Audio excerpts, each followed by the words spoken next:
Chemo खत्म और आपके पास उठने की हिम्मत नहीं। एक ऐसी कंडीशन होती है जो हर कैंसर का पेशेंट अपनी लाइफ में एक्सपीरियंस करता है कीमो के बाद। नमस्कार, मेरा नाम है डॉक्टर पुरु धवन और आज इस वीडियो में हम बात करने वाले हैं कीमो के साइड इफेक्ट के बारे में, कीमो से होने वाली थकावट के बारे में और इस थकावट को कैसे दूर किया जा सकता है। तो सबसे पहले शुरुआत करते हैं कीमो को समझने से कि कीमो की जरूरत एक कैंसर पेशेंट को क्यों पड़ती है और इसका नुकसान हमारे शरीर को क्या होता है। तो कीमो दिया जाता है कैंसर सेल को मारने के लिए कि जो कैंसर सेल हमारी बॉडी में फैले जा रहे हैं वो मर जाएं। वो काम कैसे करता है जी? ये जो कीमो जो केमिकल होता है वो टॉक्सिक होता है। जब वो हमारे शरीर में जाता है तो सबसे पहले वो कैंसर सेल को मारना शुरू करता है क्योंकि वो कमजोर होते हैं इन मामलों में। जब कैंसर के सेल मरने शुरू होते हैं तो इसका असर हमारे नॉर्मल सेल्स को भी पड़ना शुरू होता है, जिसकी वजह से हमारा खाने में एब्जॉर्प्शन, शरीर में कमजोरियां आना, आयरन की एब्जॉर्प्शन में फर्क पड़ना, विटामिन डी एब्जॉर्ब नहीं हो रहा, B12 एब्जॉर्ब नहीं हो रहा। ये सारी दिक्कतें देखने को मिलती है क्योंकि हमने दवाई कहाँ ली थी? ब्लड से ली थी। ब्लड कहाँ गया? पूरी बॉडी में गया और वो हर एक हेल्दी सेल को भी नुकसान पहुंचाता है जिस तरह से वो कैंसर सेल को मार रहा है। अब इसका असर क्या होता है कि बॉडी पे बहुत ज्यादा वीकनेस बननी शुरू होती है। अब हमने ये तो समझ लिया कि कीमो को किस तरह से हमारी बॉडी को नुकसान पहुंचा रहा है, बट अब हमने करना क्या है और पेशेंट क्या गलती करता है। तो कीमो के बाद जो सबसे पहला नुकसान हमें देखने को मिलता है वो है लॉस ऑफ एपेटाइट का, कि पेशेंट को भूख नहीं लग रही होती। पेशेंट के सामने सबसे अच्छा खाना भी होगा तो भी उसका मन नहीं कर रहा होता कि मैं इसे खाना खा लूं। उसका पसंद का खाना भी आएगा तो भी उसे उल्टी करने का मन कर रहा होता है। तो हम ऐसा क्या करें कि पेशेंट को हम अच्छे से खाना खिला पाएं, पेशेंट की बॉडी में ताकत आए, जो वीकनेस है वो खत्म हो जाए। तो हमें समझना पड़ेगा कि बॉडी को क्या चाहिए, क्योंकि यहाँ पर टेस्ट का मैटर नहीं करता है, यहाँ पे मैटर करता है कि आपकी बॉडी को क्या चाहिए। तो आपकी बॉडी हो चुकी है वीक, आपकी इंटेस्टाइन्स हो चुकी है वीक, आपके लीवर हो चुका है वीक। तो कोई भी चीज़ अगर हम ऐसी खाते हैं जिसे पचाने में टाइम ज़्यादा लगता है या मेहनत ज़्यादा करनी पड़ती है शरीर को, तो बॉडी उसे पसंद नहीं करती, आपका मन खाने का नहीं करेगा। तो हम क्या करेंगे? हम पतले पतले सूपों पे आएंगे।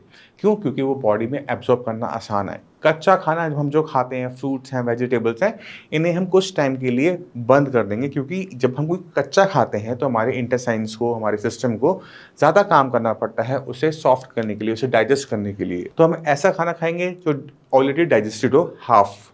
जैसे अगर हम दाल का सूप पी रहे हैं, दाल का पानी पी रहे हैं, तो वो ऑलरेडी पक चुका है, कुकर में जा चुका है, पक चुका है।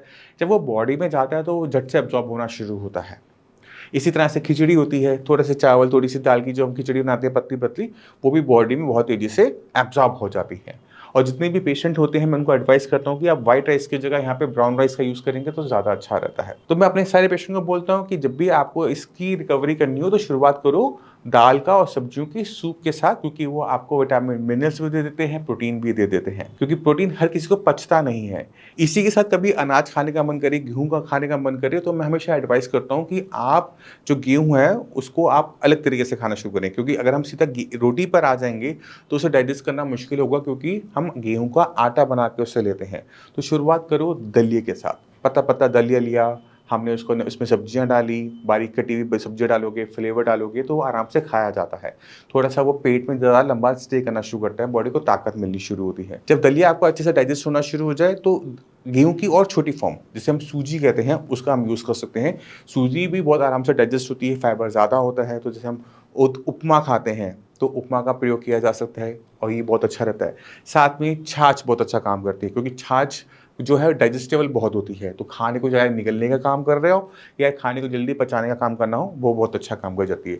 जब आप ये सब क्रॉस कर लो कि आराम से डाइजेस्ट हो रहा है, कोई दिक्कत नहीं, बॉडी में ताकत आ गई, फिर जाकर आपने रोटी का शुरू करना। उससे पहले रोटी का सेवन आप जब भी करोगे तो आपको थोड़ी सी दिक्कत ज़रूर महसूस होगी।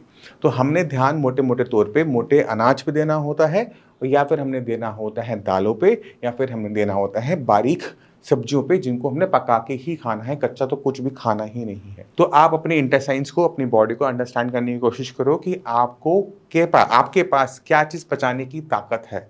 शुरुआत सबसे हल्के से करो और धीरे धीरे अपने लेवल्स को बढ़ाते चले जाओ। जैसे 2 दिन 3 दिन सूप पे रहे, भूख लग रही है, भूख महसूस हो रही है, तो आपने लेवल को थोड़ा सा इंक्रीज़ कर दिया।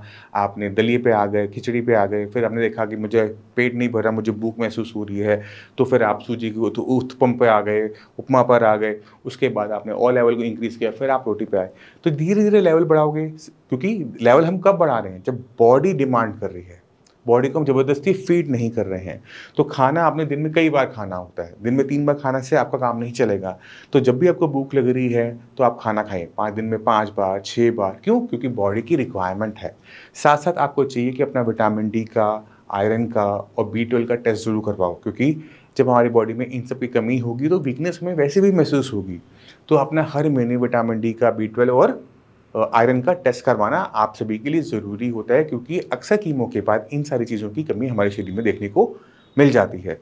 तो खाने पे पूरा जोर देना है, विटामिन मिनरल्स पे पूरा जोर देना है, आपको अपनी एनर्जी को वापस गेन करना है और दोबारा से अपनी एक्टिव लाइफ़स्टाइल में वापस जाना है।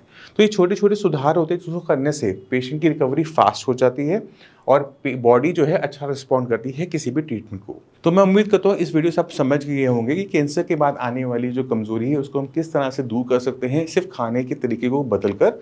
उम्मीद करता हूँ इससे आपको बहुत हेल्प मिलेगी। फिर मिलते हैं आपसे अगली वीडियो में, तब तक के लिए नमस्कार।